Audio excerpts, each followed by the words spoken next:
Chandima, I'd like to, not the same question also applies, but also adding a bit more part for it. So, don't you think the mistakes or the mismanagement of the previous ruling parties also affected this fate? First, thank you for inviting me again for this platform.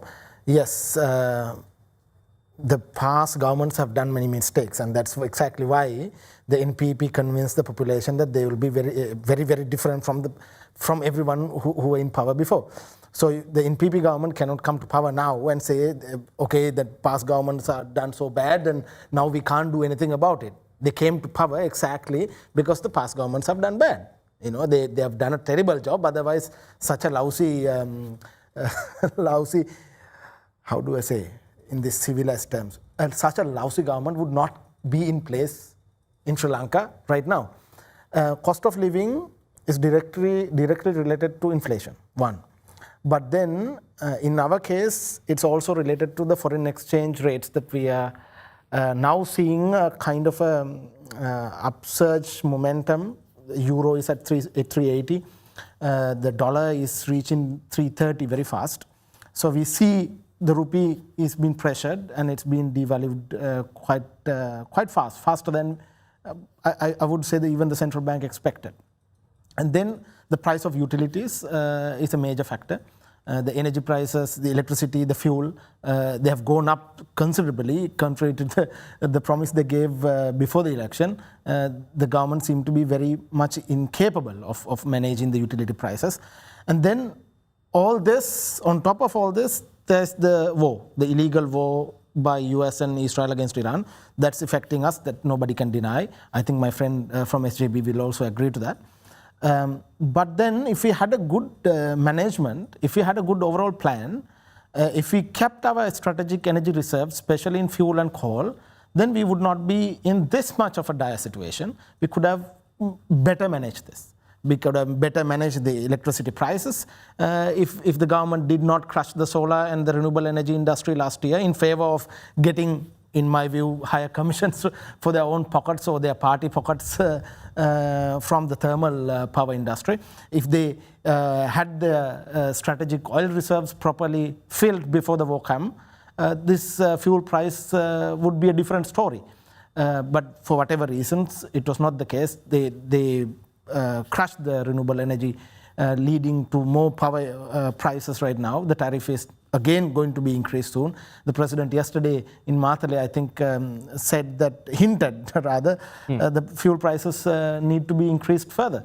And then the agriculture crisis that is impending, there's no attempt from the government, as far as I see, to address the shortage of fertilizer or the water situation.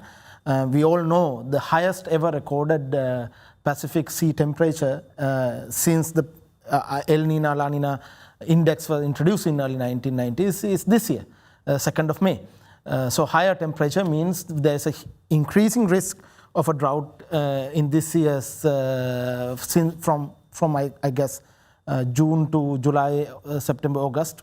That there's no plan from the government side to address this, and the hydro generational capacity is going to be severely affected if we have a monsoon interruption because of El Nino. So I don't see any management strategy, I don't see any plan on top of the corruption of the government, namely the coal scam. The financial impact of this year, I think, runs close to 200 billion rupees just from the coal scam. The April fuel import scam, I myself went to the bribery commission on this, is more than $56 million equal to around 18 billion rupees. That's just April. And there's March, and there's May and June. And now the president is saying the prices will continue in the same direction. Yes, the global prices have increased, but then the increase that they have claimed on premiums is not unjustifiable, according to the HSBC's own CEO, and also we submitted our documents to the Bribery Commission, hoping for a proper investigation. So, yes, there are issues that we can't control, but we could have better managed it if we had a proper plan, if we actually planned for the fuel shortages that was coming, because everyone knew the Iranian war was coming since last year's 12-day war. Everybody knew, other than, according to Anvu Kumara, only he didn't know. Even the three-wheel drivers in Sri Lanka knew when the first bomb hits, it's going to go up. And then on top of the corruption. The corruption is a major issue, and I've never seen. I've seen plenty of governments. I'm sure he would agree there were a lot of corruption in previous governments also, but never there was this scale of structured corruption to, I don't know to what end. Maybe to fill the coffers of the party or the coffers of the president himself. I don't know. It's pity that we don't have a representation from JVP to answer to these important questions.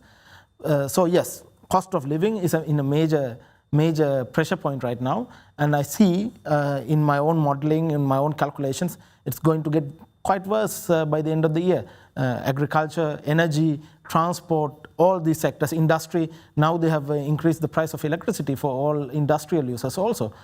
So this means increased cost of production, increased cost of services, which will again result in more inflation and in a more difficult situation, especially for the middle class and the most vulnerable lower income bracket. They will suffer more.